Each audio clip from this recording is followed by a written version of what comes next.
Hey, great to see you. It is Nicole Norwood here with another session of tea time, here with my favorite. I survived another meeting that should have been an email mug.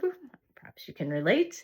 But today I thought we'd talk a little bit about the business side of the business and why it's so important for writers to really understand some of the things that go into the decision making process for studio and um, buyers, streamers, when they're making decisions, whether that's to buy a show or bring back a show, and some things to really think about and consider as you are moving up the ranks and getting to the point where you hope to have your own show. So I think starting at the beginning, creating a show doesn't make you a showrunner.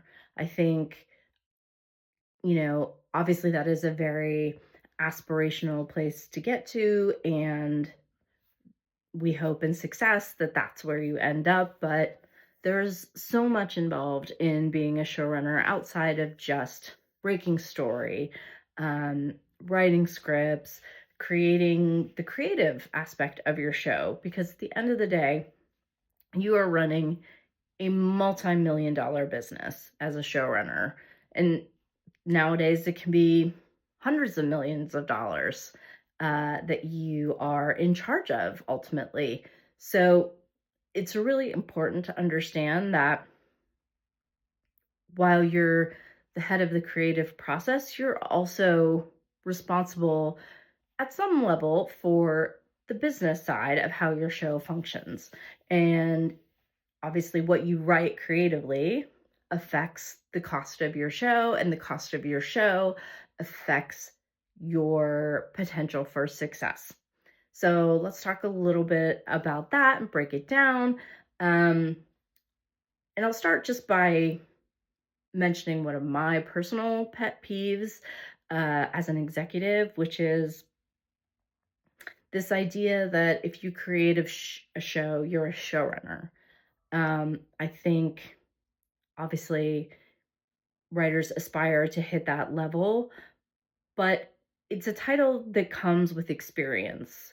It comes with paying your dues. It comes with having really learned how to run a room, how to be on set, how to talk to actors, how to talk to the crew, how to interact with your director, how to understand and be aware of the budget that you're dealing with. Being a showrunner is not just creating a show. And um, I think some agents do their clients a disservice by asking for an elevation in title.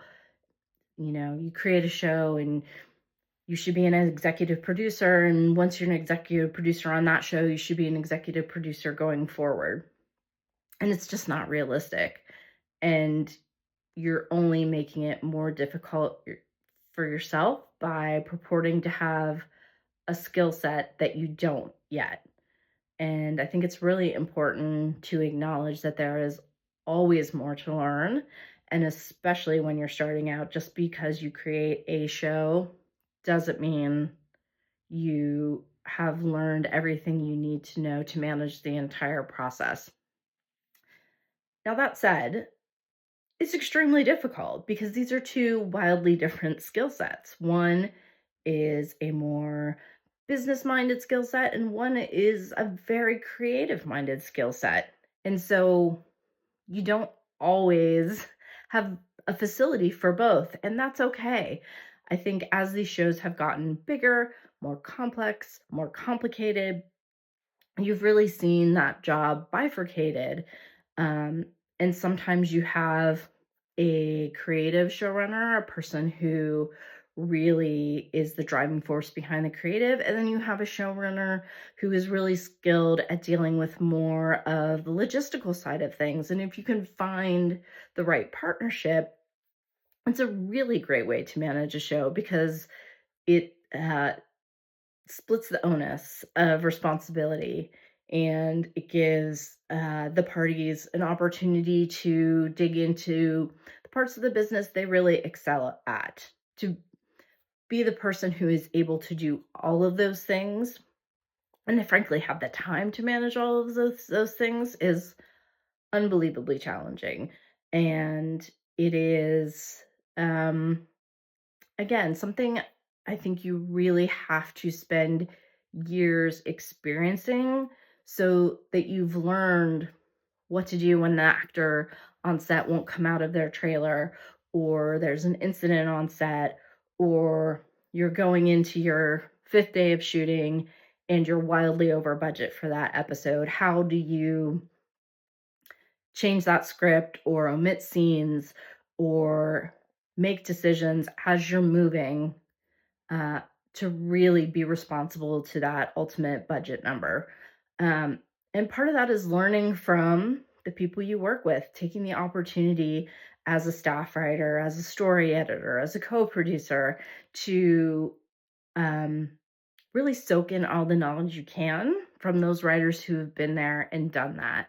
And hopefully you'll be on a show that allows you to be on set, to see how everything works, to be in the tone meetings, to be in the casting sessions. So when the time does come for you to have your own show, you feel really confident and comfortable in those environments, and you've seen what works and what doesn't work, and you have some idea of how to move forward. And of course, you're not going to be prepared for every situation, and that's why you have a huge team around you to help. But as a showrunner, everyone's going to be looking to you to make decisions, for answers, and that's a lot of weight for anyone to carry on their shoulders. You also have to be an effective manager, an effective leader, um, and you have to be able to communicate with the studio, with the network or the streamer. And again, those are a lot of skill sets to ask of one person who is also really putting forth a tremendous amount of energy into the creative process. So, um, one piece of advice I would say is don't rush it. Don't feel like you have to have an executive producer title 2 years into the business. I think it's unfortunately something that happened as um, you know the creative market really exploded and people were buying so many shows and it was so competitive that giving that title was a way to entice people. But unfortunately, I think it has led to a lot of people who have the title but not the skill set. Um, and that's not to denigrate what they've done, but it is important to recognize what you do know, what you don't know, and be open to learning. Um, so, all things to think about as you are creating. Try and be as informed as you can, and hopefully, it'll lead to your next big success. Thanks for tuning in, and we'll catch you next time.